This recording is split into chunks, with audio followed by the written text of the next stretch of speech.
हरि ओम मंगलमूर्तये नमः। ओम गणाधिपतये नमः।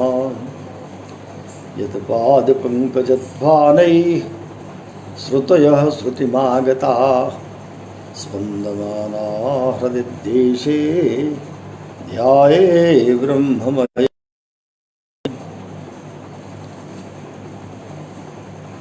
संस्कृतम भारतम के आमुख पटल पर आप सभी मित्रों का, सभी सुधीजनों का, ज्योतिष जिज्ञासुओं का, समस्त श्रोता बंधुओं का पुनः स्वागत है। कल के पाठ को आ जाइए आगे बढ़ाते हैं। कल प्रश्न 2-3 हुए हैं। कल का वीडियो तो देखने को मिला, पर परसों वाला माने 29 मई का जो पाठ हुआ था वो अभी संभवतः वीडियो लोड नहीं कर पाए संस्कृतम भारतम के संयोजक जी। उसे पुनः जब देखेंगे तभी उस पर कुछ विचार करेंगे। कल 2-3 प्रश्न जो हुए उसमें एक तो भट्टाचार्य जी की ओर से है और एक आध तो उन्होंने सलाह के तौर पर बात पूछी है और एक आध प्रश्न भी है। साथ में गणेश मिश्र जी ने भी प्रश्न किया है।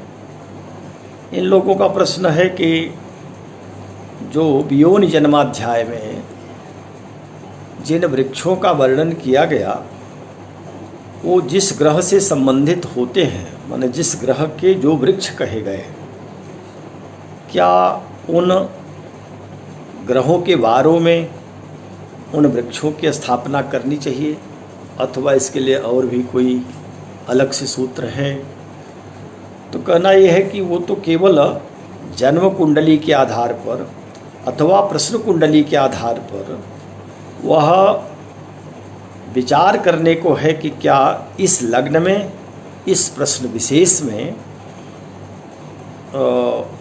कौन से वृक्ष का, किस वनस्पति का जन्म हुआ होगा। अभिप्राय वहाँ तक ही है। जहाँ तक प्रश्न है कि अच्छा तो फिर हम इसमें एक बात और जोड़ लें। भट्टाचार्य जी ने पूछा था कि जो ये अब वर्णन है, उनका प्रश्न है कि जो गेहूँ आदि हैं, अयम नियमः धान्य गोधूमादि स्थले किम प्रयुज्यते और गृहवाटिकायां वृक्षारोपणम किम एतावता करणीयम। तो ये 2 बातें उनकी ओर से भी हैं। इसमें एक बात पहले से साफ कर दूं कि देखें, औषधि संस्कृत भाषा में 4 शब्द इसके बनते, 4 रूप बनते हैं। औषध भी कह सकते हैं और औषधि भी कह सकते हैं, औषधि भी कह सकते हैं और औषधि भी कह सकते हैं। औषध, औषधि, औषध, औषधि, ये 4 इसके प्रकार हैं, 4 रूप हैं। औषधि का अर्थ क्या होता है तो इसको अमरकोशकार ने भी कहा और सब इससे सहमत हैं। औषधि होती है औषध्यः फल पाकांता, जो पौधे अपना फल दे करके पुनः समाप्त हो जाए, माने सर्वथा वो सूख जाए, नष्ट हो जाए, उसको औषधि कहते हैं। तो इसके अंतर्गत समस्त अन्न आ जाते हैं। अन्न भी औषधि ही है। अगर यह न मिले तो यह जीवनचर्या जो चल रही है, शरीर चल रहा है, न चल पावे। मनुष्य की ही नहीं, आप चराचर जगत की देखिए, जो भी चैतन्य है सबको अन्न चाहिए। और अन्न का एक अर्थ होता अत्ति, अत्तिति, अत्तति या अत्तीति इति अन्नम, जिसको खाया जाए, ग्रहण किया जाए, वो अन्न है। तो पशु अगर भूसा खाते हैं तो उनके लिए वही अन्न हुआ, वही अत्ति माने वो भोजन कर रहे हैं। और यही सब प्राणियों के लिए होता है। अन्न मिलता है तभी जीवन चल पाता। ये औषधि ही है। ये औषधि जो दुकान से दवा लेते हैं वो औषधि नहीं है। उसको आप कहते तो औषधि, वस्तुतः वो सब भेषज है। भेषज माने दवा, और औषधि जो होती है यह अन्न ही है।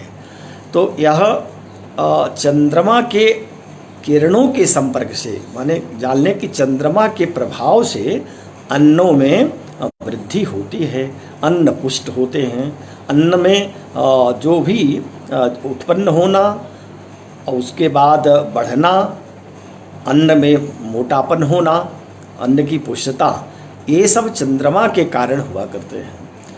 और इससे हट करके एक और है, उसको वनस्पति कहते हैं। जो वृक्ष आप दिखाई पड़ता है जिसको कहते हैं वृक्ष, वृक्ष ये भी वृक्षनोति ही है, काटे जाते छेदे जाते हैं। लेकिन वृक्ष जो होते हैं ये वृक्ष वनस्पति भी इसको कहते हैं। ये अपना फल देकर पुनः बने रहते हैं, दोबारा भी फल देते हैं, तिबारा देते हैं, जब तक रहते हैं फल देते रहते हैं। तो इन सबको हम कहेंगे वनस्पति या वृक्ष। इनके वृद्धि में, इनके फल में चंद्रमा का योगदान नाम मात्र का है, इसमें सूर्य का योगदान है। देखिए, योगदान दोनों का परस्पर है, लेकिन अधिकता जिसमें होती है उसी को कहा जाता है। ये बात मैं शुरू से कह रहा हूँ कि प्राधान्येन व्यपदेशा भवन्ते। तो सूर्य के प्रभाव से वनस्पति जो होते हैं इनका प्रभाव होता है, वृक्ष आदि, और फल भी जो आते हैं। तो देखिए, आम आदि के फल जैसे अब पकना शुरू हो रहे हैं, तो एक पहले ही जब आए तभी नहीं पक पाएंगे। इनमें सूर्य की किरणों के प्रभाव से, धूप से, प्रकाश से धीरे धीरे करके तब ये क्रमशः इनमें रस आता है और फिर रसीले हो जाते हैं पक करके। तो ये वनस्पतियाँ जितनी भी हैं, वृक्ष, वो औषधि से भिन्न हैं। इसमें सूर्य का प्रभाव अधिक होता है, उसमें चंद्रमा का प्रभाव होता है। अस्तु, तो प्रश्न ये है कि क्या उन वृक्षों को उन्हीं के वार में जो जिस ग्रह से संबंधित कहा गया? नहीं, ऐसा नहीं है। जो अन्न है, औषधि है, इनके लिए तो प्रायः जो कृषि पाराशर ग्रंथ है, बृहद संहिता में भी थोड़ा मिलेगा, वृक्षायुर्वेद यहाँ देखेंगे, और भी बृहद संहिता, बृहस्पति संहिता, वहाँ तो एक अध्याय ही कृषि अध्याय है, प्रकीर्णाध्याय में 28वां अध्याय जो बृहस्पति संहिता का है, वो प्रकीर्णाध्याय में कृषि अध्याय बड़ा अध्याय है। तो सर्वत्र कहा गया कि जो बीज बपन का नक्षत्र होता है वो रोहिण्यादित्य मूलास्वी पौषण हस्तोत्तरात्रयम मृगवस्वानुराधास्य कृषि कर्माणि पूजिता। ये कृषि कर्मों में ये नक्षत्र हैं। रोहिणी, आदित्य माने सूर्य, सूर्य का नक्षत्र हस्त, मूल, अश्वि माने अश्विनी नक्षत्र, पौष, पौष माने पूषा देवती, और हस्त से बाद के 3 हस्तोत्तरा, तो 3 ये कौन होते हैं? उत्तरा तीनों। और फिर मृगशिरा, वसु माने धनिष्ठा, अनुराधा, ये सभी कृषि कार्य में नक्षत्र ग्रहण किए गए। इसके लिए इस नक्षत्रों में कभी भी कृषि कार्य आरंभ करें, बीज बपन करेंगे तो स्वाभाविक है कि वह अन्न अपना प्रभाव देकर जाएगा, फल देकर जाएगा।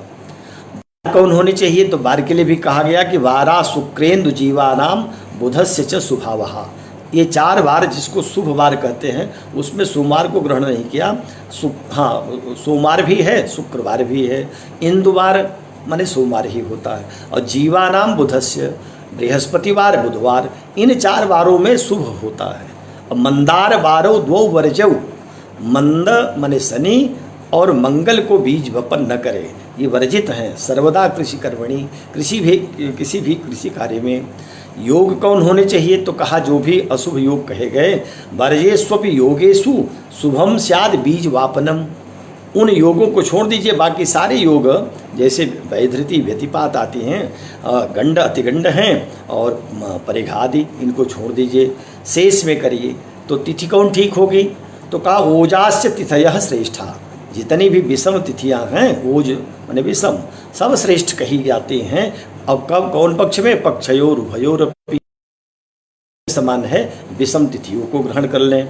तो किस लग्न में वपन करें बीज, तो उसके लिए कहा गया शुभ ग्रहोदय श्रेष्ठ। जितने भी शुभ ग्रहों के लग्न है सब श्रेष्ठ है। वर्ज्य पापक ग्रहोदय लग्नों में बीज वपन न करें। निरीक्षणम तथैव वैसाम ग्रहाणाम तु शुभाशुभम, और ग्रहों का शुभाशुभ इसी प्रकार से देख करके तब बीज वपन करना चाहिए। अब प्रश्न ये था कि जो है क्या ये वाटिका जब हम बनाते हैं तो गृह वाटिका उसमें भी इसी प्रकार के वृक्षों को स्थापित करें, तो नहीं, उसके लिए अलग से विधान है। एक तो विधान ये है कि जिस ग्रह की जो दिशा कही गई है, जिस ग्रह की जो दिशा है उस ग्रह से संबंधित उस वृक्ष को उस दिशा में आरोपित करें।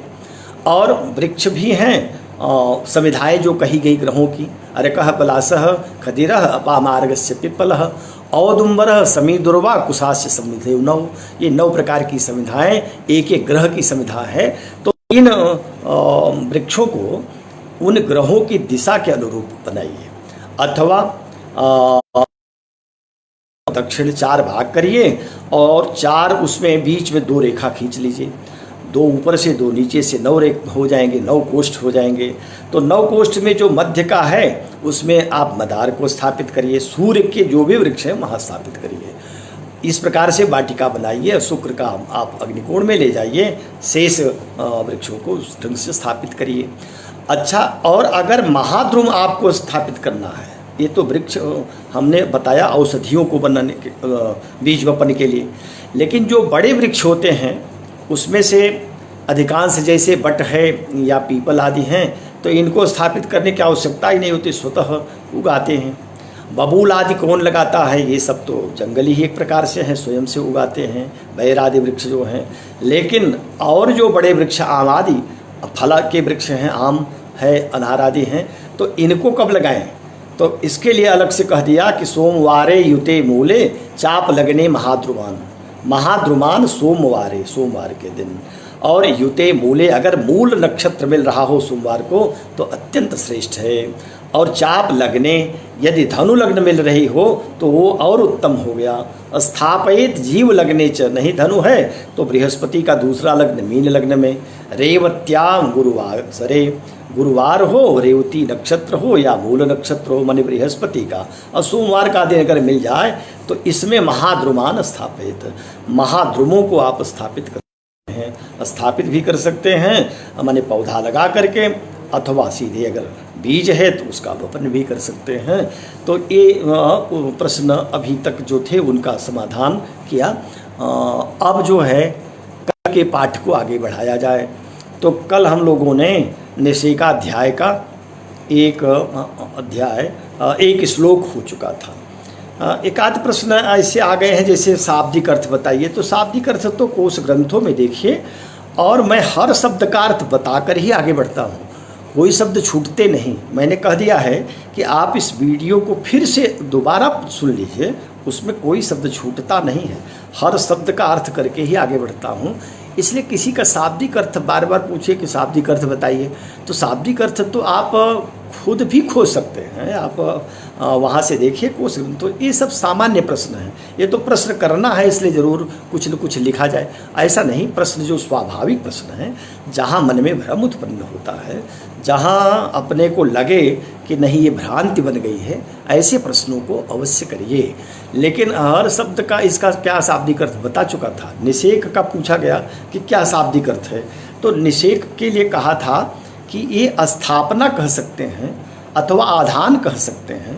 गर्भ में जिस क्षण स्थापित होता है, आधान हो जाता है, गर्भ स्थापन, इसी को निषेक कहा है। और इसको कल मैंने 2 बार स्पष्ट कर दिया था। बहरहाल अब उसका भी एक समाधान है। अब अगले श्लोक की ओर आप लोग आइए, उस श्लोक का पर ध्यान दीजिए। आचार्य वराहमिहिर कह रहे हैं यथास्थ राशि। हाँ, एक बात और छूट रही है। भट्टाचार्य जी ने पूछा था, कहा था कि मंगल तो मज्जा का कारक है। मज्जा पहले श्लोक में संभवतः उनका यही है, उन्होंने बहुत इसको स्पष्ट नहीं किया है। वहाँ उन्होंने कह दिया है कि मज्जा कारक भी तो मंगल है, तो उसी से यह स्पष्ट हो गया कि मज्जा कारक तो है, जब हम ये निर्णय हम लोग कर रहे थे तो वो सब ग्रहों की धातुएं बताई गई थी। तो मंगल को तो वहाँ मज्जा ही कहा है। और कल जब कहा कुजेंद हेतुम प्रतिमा समम, आर्तव जो होता है, आर्तव माने ऋतुकाल, तो उसमें कुज और इंदु हेतु होते हैं। तो इंदु माने चंद्रमा, चंद्रमा का तो रुधिर कहा गया, रक्त कहा गया है, लेकिन भौम का मज्जा भी कहा, पित्त भी कहा है, अग्नि भी है एक प्रकार से। तो मज्जा भी कहीं कारक बन सकता है क्या गर्भ, ये कहें कि धर्म में, मासिक धर्म में? तो क्या मंगल मज्जा के कारण तो नहीं कारण बन रहा है? ऐसा संभवतः उनका प्रश्न है, क्योंकि उसको उन्होंने स्पष्ट कुछ नहीं कहा, इतना वो प्रश्न चिन्ह लगा दिए हैं कि मंगल तो मज्जा कारक भी है। तो मैं समझता हूँ कि इसमें रक्त और अग्नि या पित्त दोनों के पित्त से, अग्नि से पिघलता है जल, रक्त जमा रक्त जब पिघलता है तो उसी को कुजेंदु हेतु कहा। यह संभवतः अग्नि प्रधान के कारण, क्योंकि अग्नि से आप है, अग्नि आपः और आपः अद्भ्यः, उस आप से जल से फिर अद्भ्य पृथ्वी, फिर उससे पृथ्वी होती है। अपन पृथ्वी ही मूल है और उसमें जो अग्नि और जल का मेल है, संभवतः इसीलिए यहाँ कुजेंद हेतु कहा है। मज्जा का हमको नहीं लगता कि इसमें कोई विशेष भाव हो सकता है या जोड़ा जा सकता है। अब आए फिर हम लोग दूसरे श्लोक को ध्यान से सुने, देखें। तो दूसरा श्लोक है यथास्त राशि मिथुनम समेति, यथास्त राशि मिथुनम समेति तथैव वाच्यो मिथुन प्रयोगः असद्ग्रहा लोकित संयुतेस्ते सरोस इष्टै सविलास हासः। इसका अर्थ है यथास्त राशि ही मिथुनम समेति, जो लग्न तय है किसके लिए? गर्भाधान के लिए, आधान लग्न जो निश्चित की गई। और देखें, एक संस्कार भी गर्भाधान संस्कार है, लोग इसको बहुत हल्के में ले लेते हैं। ये बस पढ़ने के लिए और गणना करके बताने के लिए कि कुल 16 संस्कार होते हैं, बस गणना कर लिया हो गया। न तो अब गर्भाधान, न पुंसवन, न सीमंतो, न जात कर्म, ये कुछ भी संस्कार लगता है कि ये केवल गया है। हाँ, अभी अपने काशी में ही एक राजेश्वर द्रविड़ का परिवार है, इन लोगों के यहाँ अभी ये पूरे संस्कार उसी रूप में किए जाते हैं जो प्राचीन काल से चले आ रहे हैं। इनके यहाँ मंगल गीत भी होता है, ब्राह्मणों को भोजन कराते हैं, स्वस्ति वाचन कराते हैं, और एक मुहूर्त निकाला जाता है कि आज गर्भाधान का मुहूर्त है। तो ये अभी काशी में बनी है परंपरा, दक्षिण भारत में अवश्य विद्यमान है, उत्तर भारत में ये अब केवल किताबों में ही पढ़ने के लिए रह गया।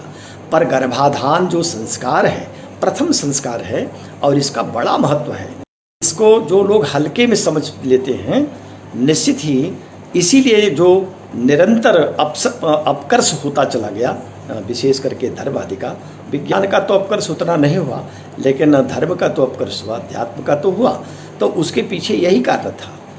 लोग अपेक्षा तो करते हैं कि हमारा भी पुत्र विवेकानंद या महात्मा गांधी अथवा और भी जो बड़े महापुरुष हुए वैसे हो, लेकिन ये अपेक्षा करने से नहीं होता। इसके लिए तो हमारे आचार्यों ने बहुत शोधन करने के बाद, बहुत चिंतन करने के बाद फिर ये बातें उनको कहा, ये संस्कार आदि बनाए, उसके लिए मुहूर्त नियत किया है और सारी चीज़ें बताई गई हैं।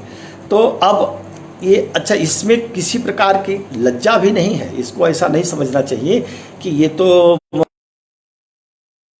और इसको कैसे लोगों से चर्चा कैसे की जाए, ऐसा कुछ भी नहीं है। बराहमिहिर ने साफ कर दिया है, एक श्लोक लिखा, ये बृहद संहिता का है कि आ ब्रह्म कीटांतमिदम निबद्धम, आ ब्रह्म उस ब्रह्मा तक, और कीट कीड़े मकोड़ों से लेकर के ब्रह्मा तक इदम निबद्धम, ये बंधे हुए हैं। कहाँ? पुंस्त्री प्रयोगेण जगत समस्तम, इस स्त्री पुरुष के क्या प्रयोगेण, प्रयोग स्त्री पुरुष के मिलन के लिए, संयोग के लिए, और संयोग बन रहा है कीड़े से लेकर के ब्रह्मा पर्यंत। तब व्रीडात्र का, अब इसमें लज्जा कहाँ रह गई? लज्जा की क्या बात है? यत्र चतुर्मुखत्वम ईशोपि लोभाद गमितो युवत्याः। और शंकर जी भी तो तिलोत्तमा को देखने के लिए पंचमुख धारण कर लिए थे। ब्रह्मा जी भी, ब्रह्मा पर तो ये आरोप लगते हैं। तो ये ब्रह्मा हो, शिव हो, सब जो इस जगत में हैं, त्रिदेव हैं,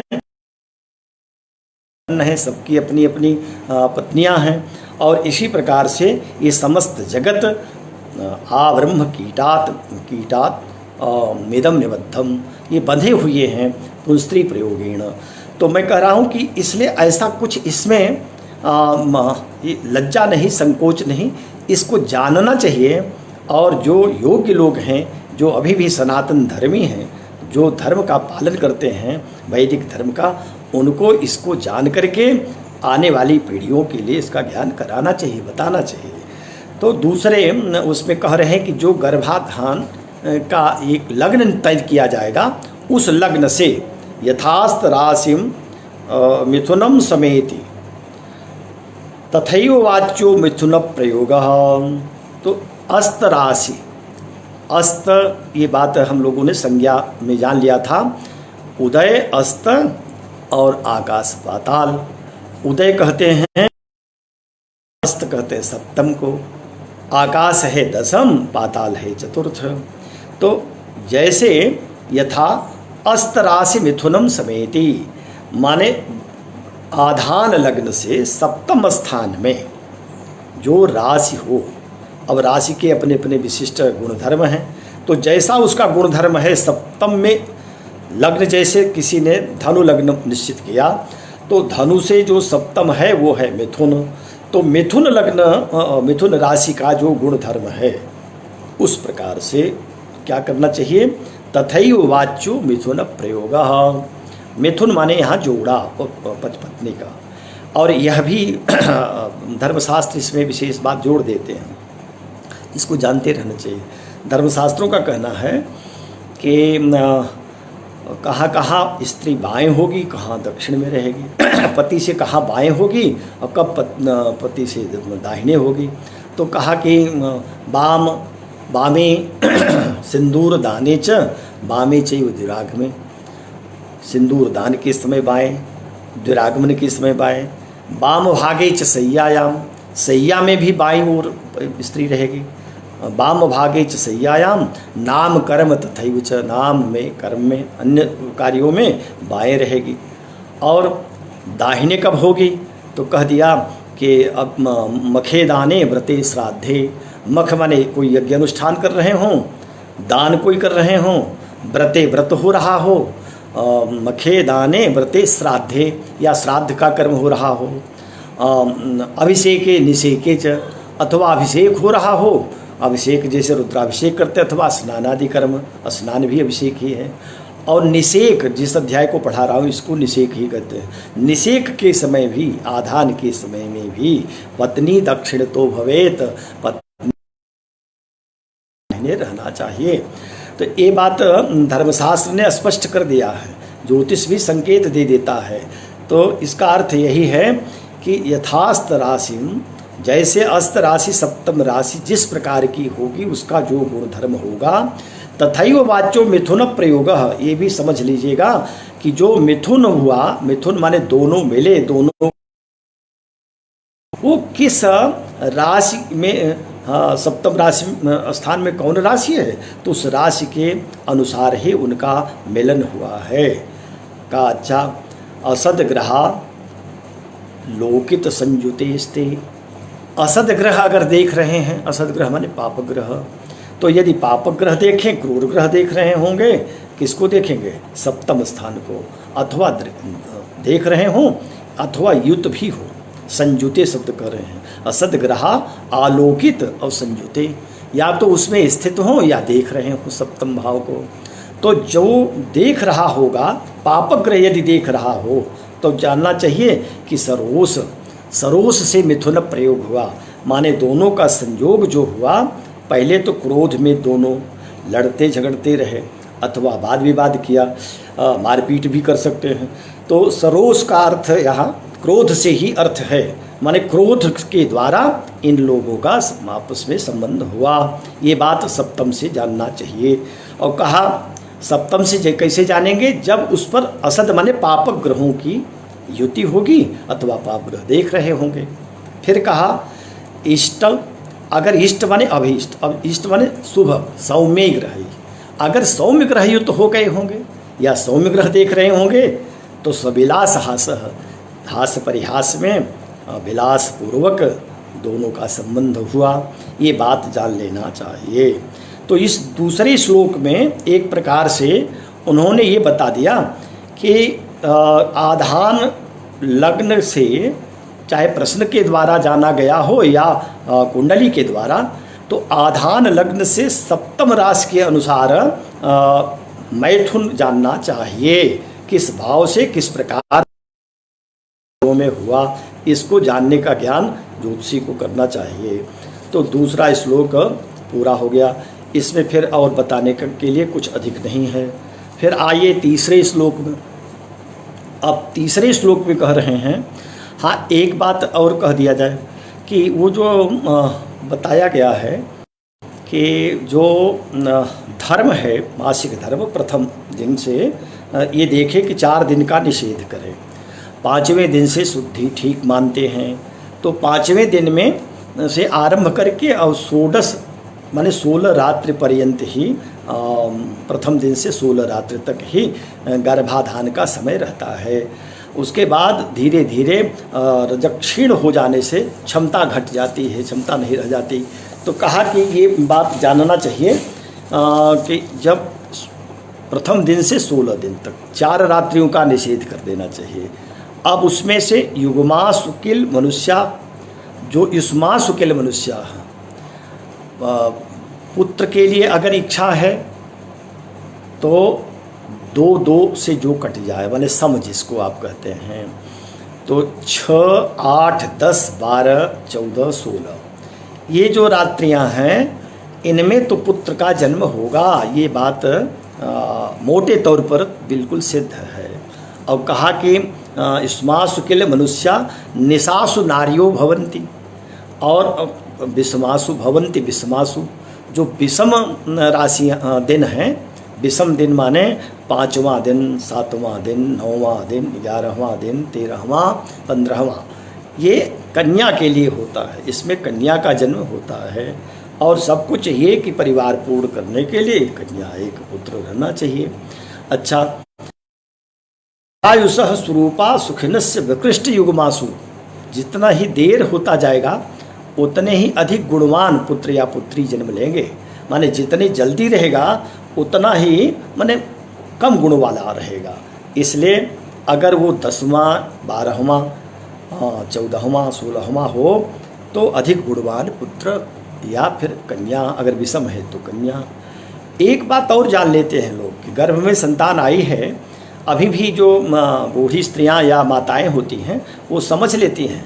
और कैसे देखती हैं, ज्योतिष शास्त्र ने तो साफ कह दिया कि दक्षिण पार्श्वे पुरुषः, जब दाहिनी कोख भारी लगने लगे तो उसी समय जान लेना चाहिए कि पुत्र पैदा होने जा रहा है। अब बामे नारी, अगर बाई कुक्ष में भारीपन है, उसमें वजन हो रहा है, तो नारी माने पुत्री पैदा होने वाली है। यमा उभय संस्थौ, कहा अगर दोनों ओर भारी लग रहा हो तो यमल संतान होने जा रहे, जुड़वे हो जाएंगे, ये जानते रहिए।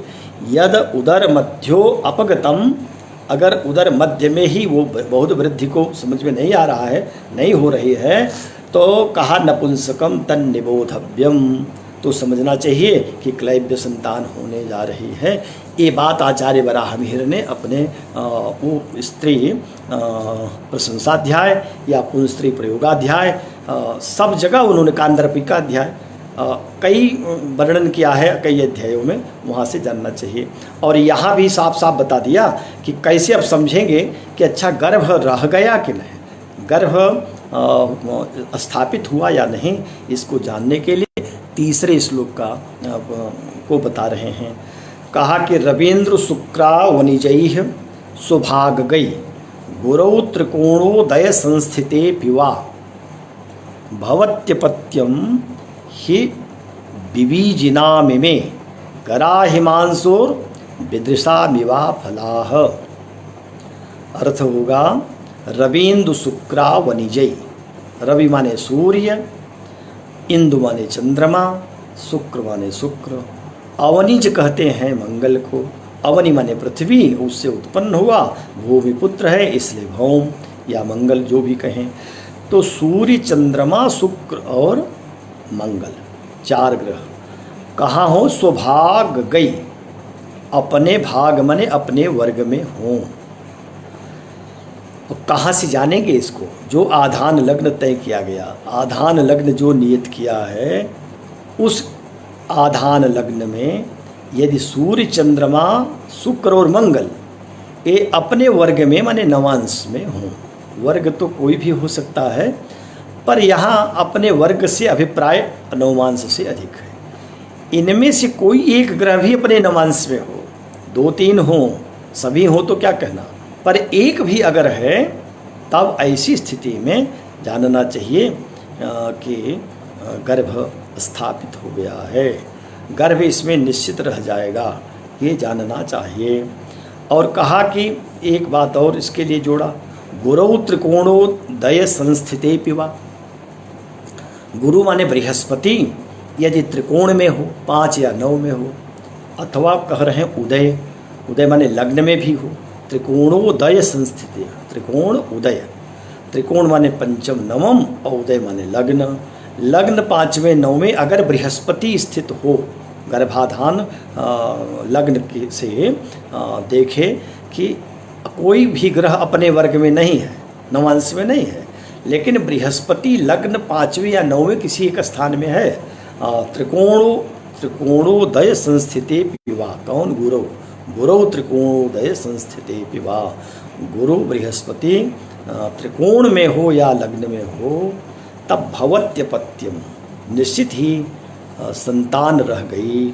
माने इसको कहेंगे कि स्त्री वो कंसीव कर ली, माने गर्भ रुक गया, तो भवत्यपत्यम ही। लेकिन एक बात फिर कह रहे हैं, इमे विबीजिना, ये स्थिति तो बनी है, माने बृहस्पति त्रिकोण में भी है और सभी ग्रह अपने वर्ग में भी है, नवांश में भी है। तब कहा विबीजिना, अगर बीज विगतम बीजम, बीजम वीर्यम, बीज अगर घुन गया है अथवा कभी कभी आर्द्र हो जाते हैं, तो ऐसे बीज जैसे पृथ्वी में अंकुरित नहीं हो पाते। भुन गए तब तो होने ही नहीं हैं, घुन गए हैं, घुन लग गई है, कहीं न कहीं से कीड़े उसको चट कर गए हैं, अथवा अगर वह वैसे भी आर्द्र हो गया हो, पहले से उसकी क्षमता नष्ट हो गई, तो विबीज अगर हो गए हैं स्त्री पुरुष दोनों के, इमे शब्द है,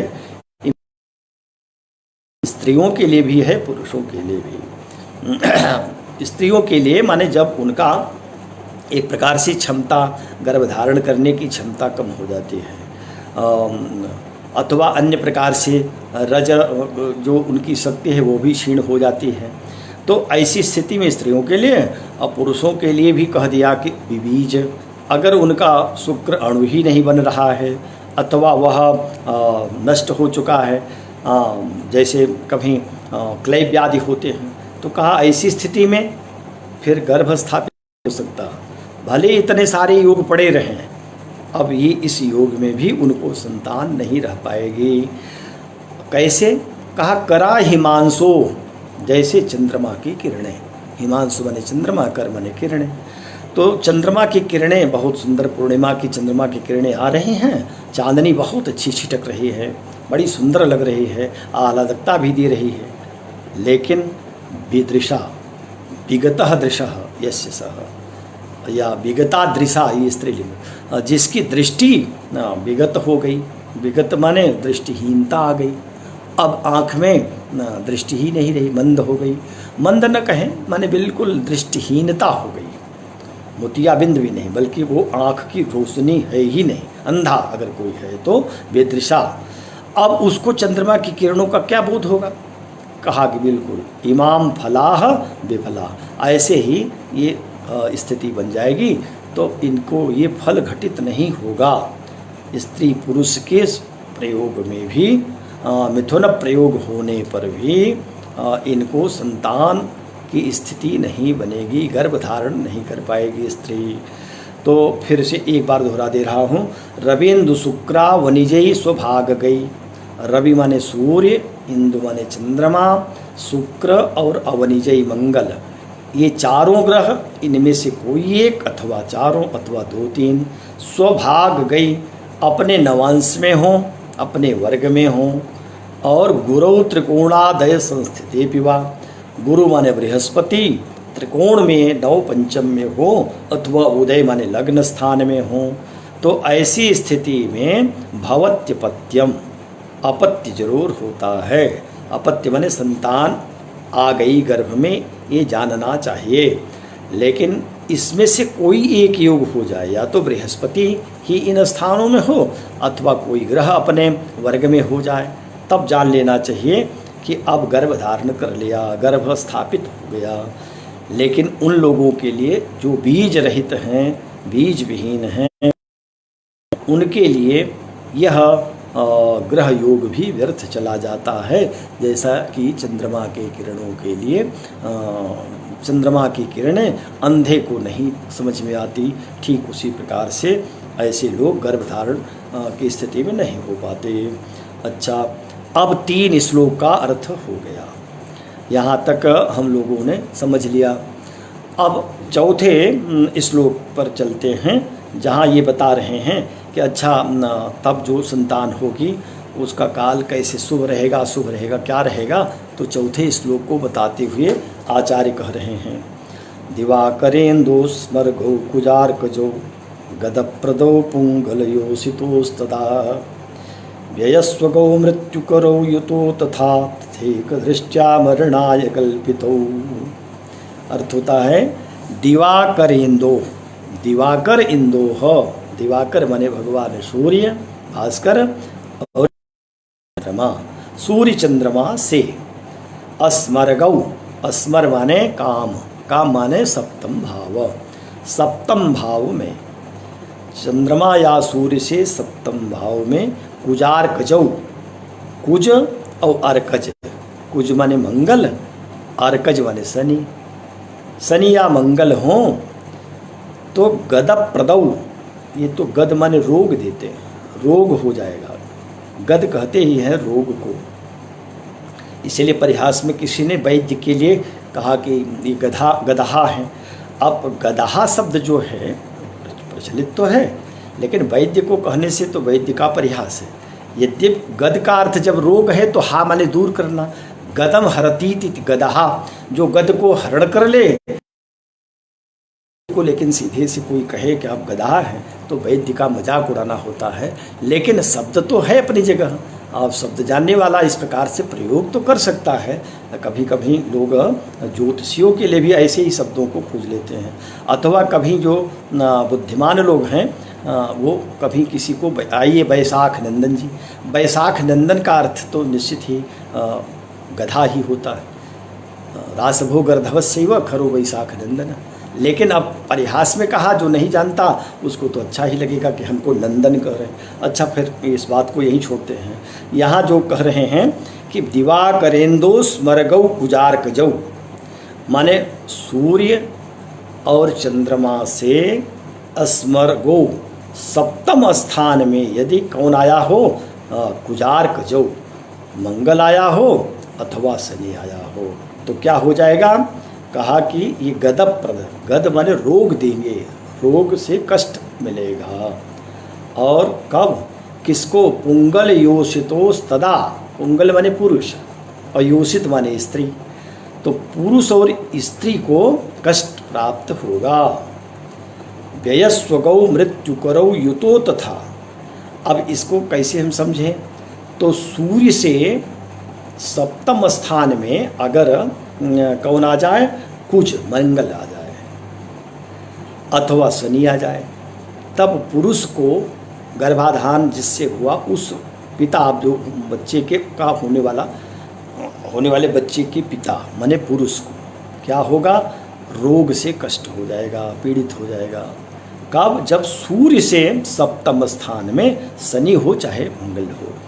लेकिन कहा था दिवाकरेंदो, इंदो भी कहा है, तो इस इंदु से चंद्रमा, चंद्रमा से अब सप्तम देखिए, चंद्रमा से सप्तम स्थान में यदि मंगल आ जाए या अर्कज माने शनि आ जाए, तब क्या होगा? तो कहा कि तब योषितस्तदा, अब स्त्री को कष्ट हो जाएगा, स्त्री को रोग से पीड़ा होगी। कह तो दिया साथ साथ ही पूरे को, लेकिन इसमें अर्थ दो निकल जाएंगे। पुंगल योषितस्तदा, पुंगल माने पुरुष को भी और स्त्री को भी कष्ट होगा, लेकिन शर्त बस ये है कि दिवाकरेंदो, अगर सूर्य चंद्रमा दोनों लग्न में ही हो जाए, लग्न से सप्तम में हो जाए, जो आधान लग्न है उससे सप्तम स्थान में सूर्य चंद्रमा अगर दोनों हो गए, तब स्त्री पुरुष दोनों को कष्ट हो जाएगा। अगर सप्तम में सूर्य चंद्रमा है, दिवाकरेंदो स्मरगौ कुजार्कजौ, नहीं, अर्थ करिए कि सूर्य और चंद्रमा से सप्तम में कौन हो? कुज और शनि, मंगल और शनि हो। तो लग्न में सूर्य है और सूर्य से सप्तम में शनि है या मंगल है, तो पुरुष माने पिता को रोग से पीड़ित। लग्न में चंद्रमा है तो चंद्रमा से सप्तम में अगर शनि है या मंगल है तो स्त्री को पीड़ा होगी। अच्छा, तो अस्मरगौ यहाँ प्रधान है, माने सप्तम में ही अगर ये गए हों, कहाँ से? सूर्य चंद्रमा से। ये लग्न कोई और हो और सूर्य चंद्रमा कहीं और हो, तब क्या स्थिति होगी? कहा तब भी इसका ध्यान रखें कि अगर लग्न कुछ भी हो रही हो, तब भी सूर्य या चंद्रमा से उस आधान लग्न वाली कुंडली में सूर्य चंद्रमा से मंगल शनि हो, तो स्वाभाविक है कि उसमें स्त्री पुरुष दोनों को पीड़ा होगी। अच्छा, फिर कहा कि व्ययस्वगो मृत्युकरौ युतो तथा, व्यय माने 12वां स्थान और स्व माने दूसरा स्थान। व्ययस्वगौ 12वें स्थान में अथवा दूसरे स्थान में ग्रह गए हों, तब कौन ग्रह? यही ग्रह कुज और अर्कज माने शनि। अगर ये 12वें या दूसरे भी स्थित हो गए हों तथा, तब क्या होगा? तदेक दृष्टया मरणाय कल्पितौ, तब एक दृष्टया, एक प्रकार से मरणाय कल्पितौ, ये मृत्यु कारक भी बन जाएंगे।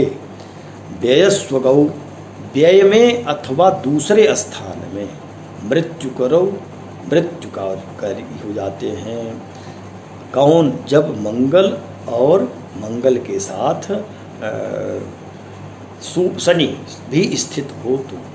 अच्छा, व्यय स्थान में हो तो लग्न से व्यय में हो जाए अथवा लग्न से दूसरे हो जाए, नहीं, लग्न से दोनों ओर हो जाए।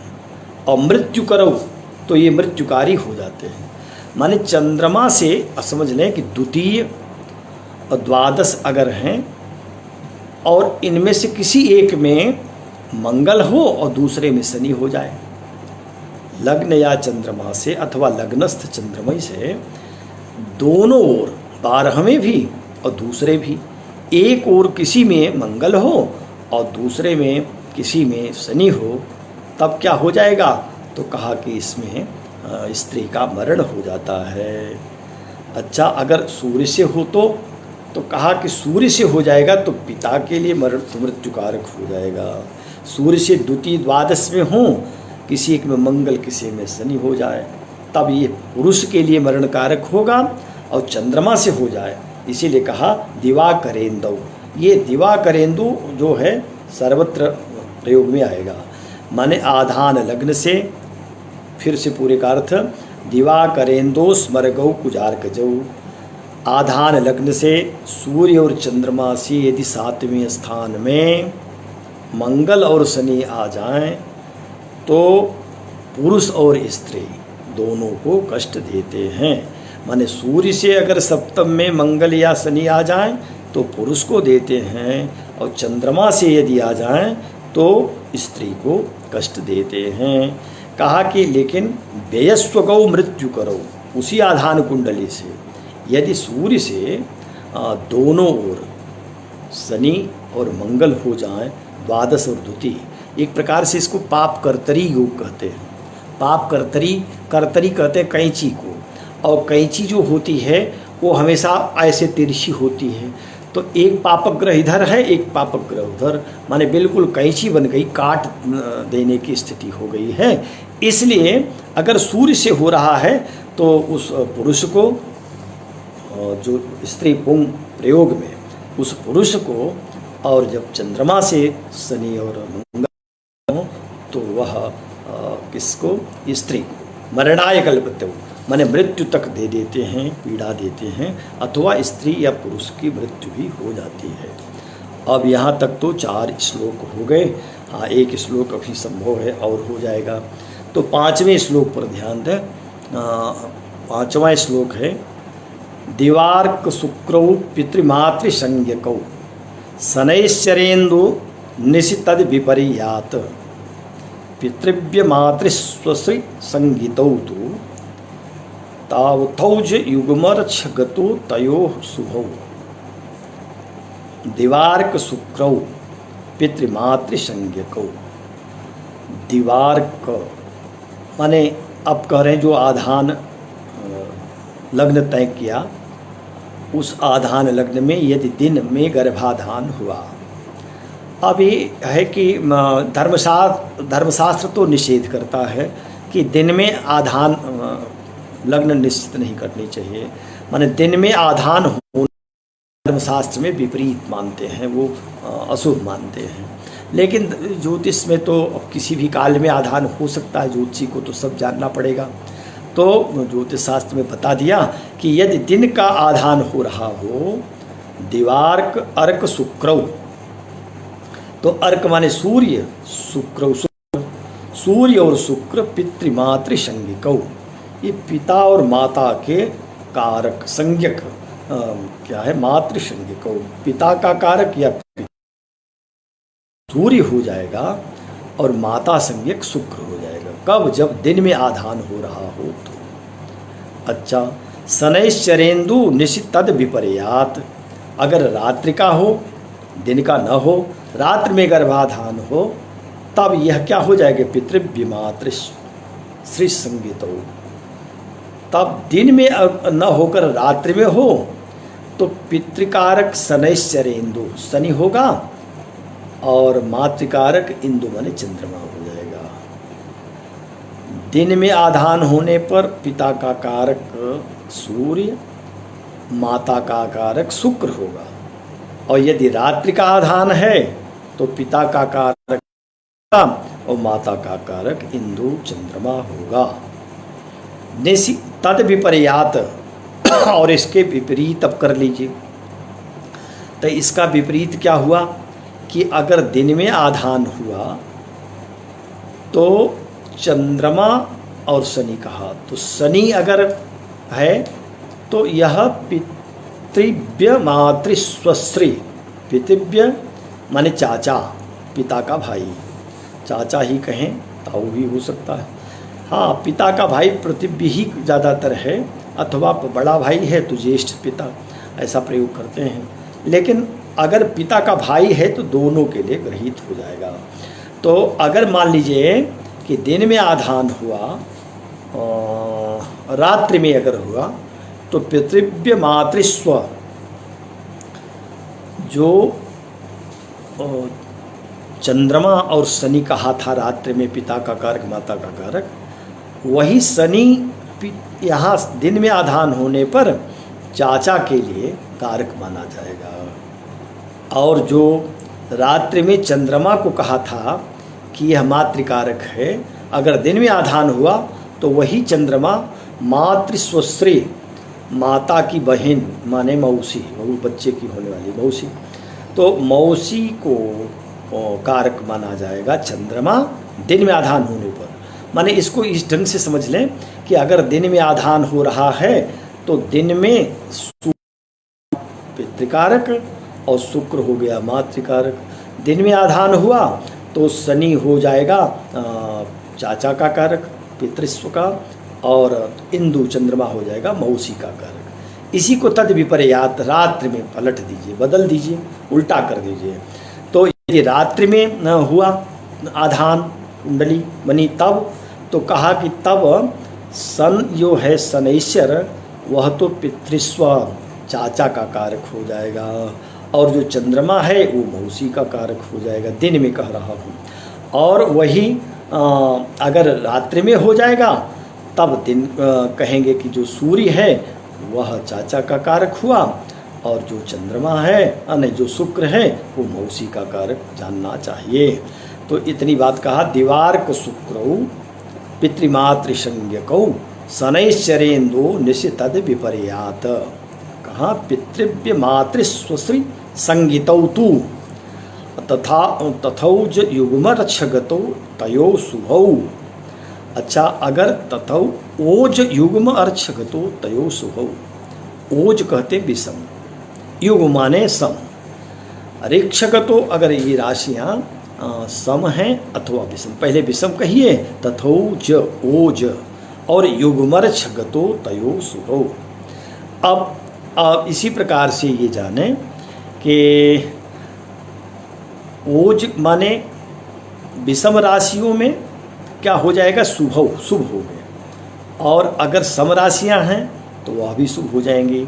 तथोज युग्मर्क्षगतो तयो, माने अगर वह दिन में गर्भाधान हो रहा हो तो चंद्रमा विषम राशि में हो, ये ओज को विषम कहिए, विषम राशि में हो और चाहे जैसी स्थिति में रहे तब ये शुभ हो जाएगा। और यदि रात्रि में है और वह सम राशि में है तब तयो शुभौ, ये दोनों शुभकारी कहे जाएंगे।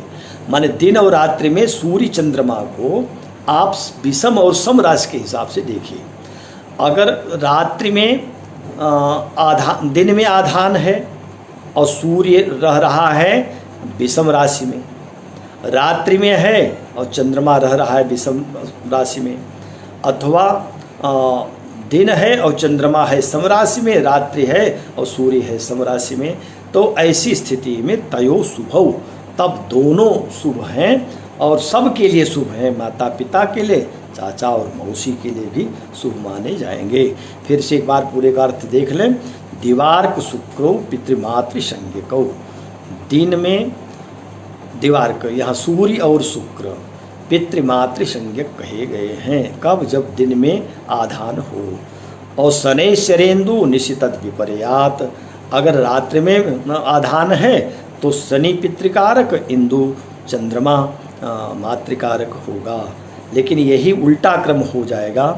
अगर दिन में आधान है तब शनि कारक चाचा का और चंद्रमा कारक हो जाएगा माता का, और अगर रात्रि हो गई तो दिवार्क शुक्रो, तो सूर्य हो जाएगा चाचा का कारक और शुक्र हो जाएगा मौसी का, माता नहीं मौसी का कारक हो जाएगा। तो इस प्रकार से अगर चंद्रमा और सूर्य ये विषमर्क्ष माने विषम राशि में हो अथवा योज राशि में हो, तो इस प्रकार से देख करके जानना चाहिए। अगर दिन में है और विषम में है और रात्रि है तो सब में है, तो दोनों शुभ रहेंगे। माने दोनों के लिए, माता पिता और इधर चाचा मौसी, सब के लिए ये शुभ माना जाएगा। आज इस 5 श्लोक का अर्थ पूर्ण हो गया। अब निषेक अध्याय का 6ठे श्लोक से अभी कई ऐसे योग आएंगे जिसमें और भी ढेर सारी बातें जाननी चाहिए। तो अब बाकी पाठ कल पूरा करूँगा, आगे चलता रहेगा, क्योंकि इतनी जल्दी अब पूरा होने वाला नहीं है, लेकिन इसमें काम की जो बातें मिलती रहें उसको ग्रहण करते रहिए। दोषवत सूपमुत्सृज्य, सूपवत दोषमुत्सृज्य गुणम गृह्णन्ति साधवः। जो सज्जन लोग होते हैं उनका स्वभाव कुछ सूप की तरह होता है। वो क्या करते हैं कि बातचीत में, पढ़ने पढ़ाने में कहीं न कहीं अच्छी, कहीं कुछ बातें थोड़ी खराब भी हो जाती हैं। तो जो साधु स्वभाव के हैं वो सूप की तरह जो अच्छी बातें ग्रहण कर लेते हैं, सूपवत, सूप की भांति जो पछोड़ते हैं सूप से। वो क्या करता है, सार सार को गई रही थोथा दे उड़ाए। जो तत्व है ग्रहण करता है, जो थोथा खराब चीज़ें उड़ा देता है। तो अच्छी चीज़ों को ग्रहण करना चाहिए और खराब चीज़ों को छोड़ देना चाहिए। इसीलिए हमेशा सज्जन का भाव अपनाना चाहिए, उसी प्रकार से विद्या का अध्ययन करना चाहिए। अस्तु, आज का पाठ इतना ही। आप सभी की मंगल कामना करता हुआ आज मैं पाठ को यहाँ विराम दे रहा हूँ। जयतु संस्कृतम, जयतु ज्योतिषम और जयतु भारतम। धन्यवाद आप सबको।